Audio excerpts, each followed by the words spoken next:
ahead and forewarn you, if you're not into the whole radio thing or have a station at your house, this may be a little boring. So just giving you a heads up if you want to get out of here. There you go. So I'm working in the yard this morning, and it occurred to me when I walked around to the back of the house that I had not done a follow-up video as far as my tilt over antenna mast. Well, I figured I'd get out here this morning, go over the hows and whys, and then a short video of the operation, getting it down, getting it back up, so forth. So let's walk out here and I'll show you why I set it up the way I did. It's going to be kind of hard to get the full scale of everything on this camera, but I'll do the best I can. So let's give it a shot. First things first, if you can tell, I'm pretty sure you can, it's pretty obvious, this portion of the yard has got a pretty significant incline or grade to it.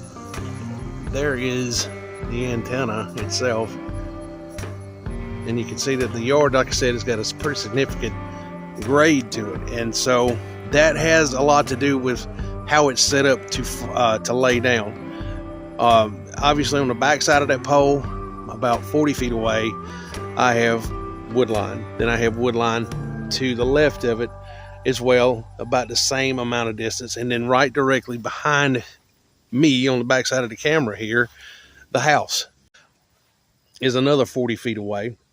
So they only left one portion of the yard to lay this thing down. Well, as you walk up to it, you'll notice that my hinge is about a foot off of the ground. First of all, I had some people say the hinge is not a way to go. Okay, there's not a lot of weight on that hinge at all. It's a pretty substantial hinge. I think it's 4.5 on each side, and I do have it lagged to the pole.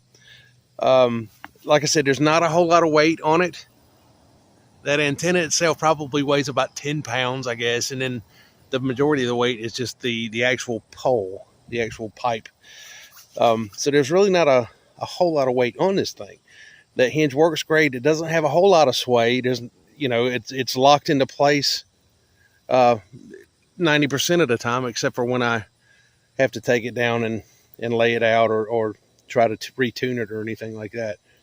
So with that being said, on the back side of where the hinge is, it leaves this portion of the yard to send it out, to lay it down, and to get out of the sky whenever the wind is getting crazy.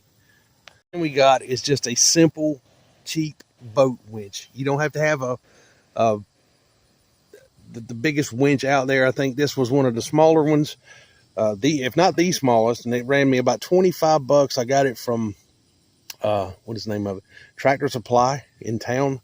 It does not come with any of the cable. The cable you have to buy separately. This is only 340 working pound cable. It's a 50-foot piece.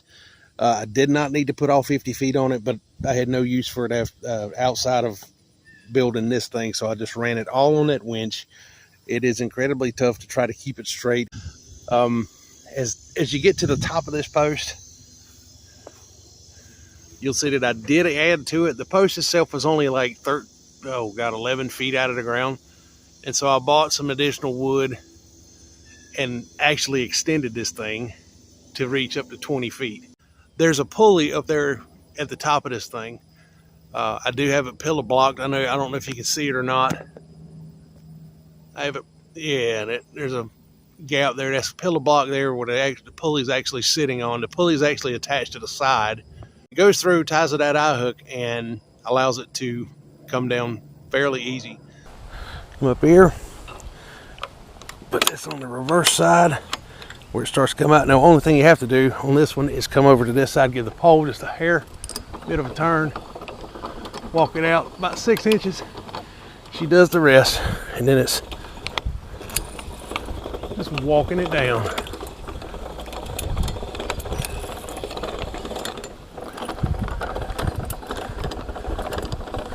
Now, when it gets closer to the ground, I'll grab the 8-foot ladder and we'll let it rest there.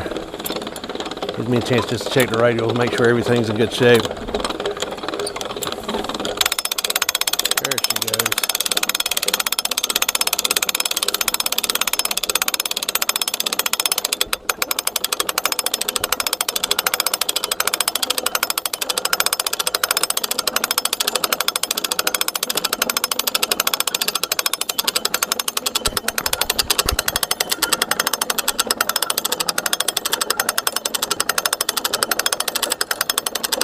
I apologize if this GoPro is moving around.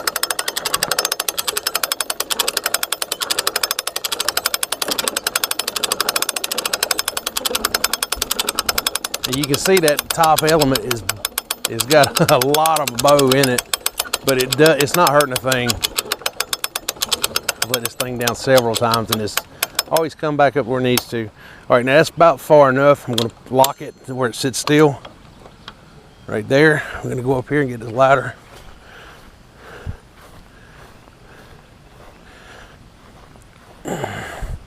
My particular one's 8 foot, so bring it over here. Kind of cradle it. Oh.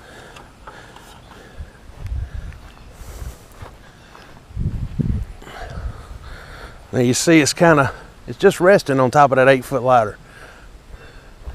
I've had a lot of people say stuff about that bow up there. This thing's got a little bit of a bow up yonder whenever there's weight on it down low like this, but it's not too bad.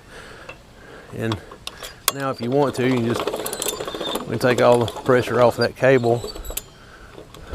Majority of the pressure off of it anyway. And that's it. That is it completely. And apologize because this shot isn't going to be that great because I don't have a decent tripod right now. But this will give you an idea. You can see it coming back up, so let's get started.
With the radials that this antenna has, you cannot initially set it flat on the ground. You have to bring it down to roughly 8 feet or so. I usually get by with my 8 foot ladder. Let it rest on that, take the 2 bottom radials off of it. Then you can move the ladder out of the way and lay this antenna out. It sounds kind of complicated. It really isn't. A lot of people would think, oh man, it's kind of crazy to have to do that. But I just kind of like having that peace of mind. We get in my area of the country, we get a lot of afternoon thunderstorms, which I'm sure a lot of people do.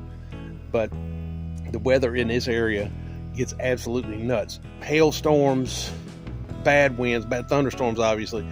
And I just want that peace of mind. So if it comes up something and they can actually forecast and say, well, you got gusts coming in at 60 miles an hour, I can get this thing out of the sky and lay it down so it's a little safer than standing up there. Yes, it's kind of crazy, but I don't play with weather. It enables me to isolate it and not have any direct effects on the house should anything happen. So that's really why I've got it set up the way I do. To put all of that together was less than $100.